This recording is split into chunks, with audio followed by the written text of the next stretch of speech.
5:30 na. Wala pa rin electricity. Negosyo, life, and konting chaos here and there. Welcome to my Business Owner Diary. Hi, ako si Rachel and 10 years na akong business owner. Day 1 ng UP Fair, kumusta naman? 1 p.m. Ingress, tirik na tirik ang araw. This is our first time to join UP Fair or any school event for that matter. Pamasya na ako pero nauna pa ang UP.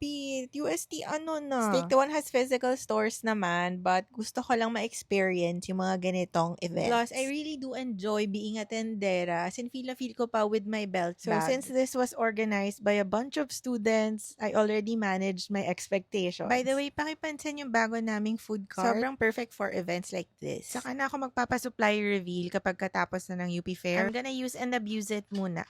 Use and abuse? Syempre, para magamit ko muna before sharing my final thoughts. Anyway, balik tayo sa UP Fair. Ayun na nga. 3 p.m. yung start ng program, pero around this time, mga 5:40, wala pa rin kuryente. So, hindi kami makapagsaing. Thus, hindi kami makapagtinda nung pares namin and yung barbecue because both comes with Pero rice. syempre, you have to be creative as a business owner, kaya dito na lang namin ininit yung mga paninda namin sa grill. Ang dami na rin kasi naming natatanggihan ng mga customers na gustong bumili. So, humingi na lang ako ng lutong rice sa Maginhawa branch. Thanks, Maginhawa branch. And yun na nga, since first time nga lang namin dito, no? Napapansin namin na kahit steaks na nga and buy one take one na 450 pesos. Inaalisan talaga kami ng mga customers. So, sabi ko, sige, TJ, 390 mo yan. Bawi na lang kami sa volume kahit manipis lang yung margins namin. And nung minurahan na namin yung steaks namin, ayun, marami na rin bumili. Buti na rin lang pwede mag-grill as in charcoal grilling. Kasi kahit papano nakakabenta pa rin kami. And thankfully, nagkakuryente na kami ng 6:15 p.m. May mga ibang merchants, nagkaroon sila ng kuryente 7:50 p.m. Grabe. And marami talagang nasayang na benta. We couldn't even air out our frustration sa GC kasi walang internet, walang data. Sobrang hirap. Hindi na rin namin alam yung mga kung sinong point person yung kailangan namin kausapin. Hindi na namin ma-reach yung mga point person na nasa GC namin.